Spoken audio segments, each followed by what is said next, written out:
കാലം കടന്നു പോകുന്തോറും മനുഷ്യ മസ്തിഷ്കവും ശരീരവും പരിണാമത്തിൻ്റെ ഭാഗമായി വികസിച്ചുകൊണ്ടിരിക്കുകയും ബുദ്ധിവികാസവും ഉണ്ടാകുകയും സനാതനധർമ്മഗുണങ്ങളിൽ അധിഷ്ഠിതമായ ജ്ഞാനം വളർന്നു വരികയും ചെയ്യുന്നു.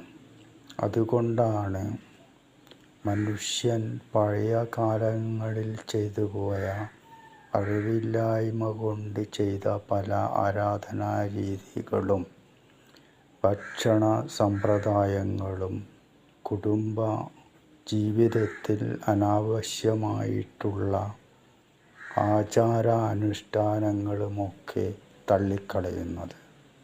ഇന്ന് മനുഷ്യർ കൂടുതലും വെജിറ്റേറിയൻ ഫുഡിലേക്ക് കടക്കുകയും സാത്വികമായ ബ്രാഹ്മണ രീതിയിലുള്ള ജീവിതം സ്വീകരിക്കുകയും സാത്വികമായ പൂജകളിലും ജപധ്യാനങ്ങളിലും മുഴുകുകയും ചെയ്യുന്നത് അതുകൊണ്ടാണ്.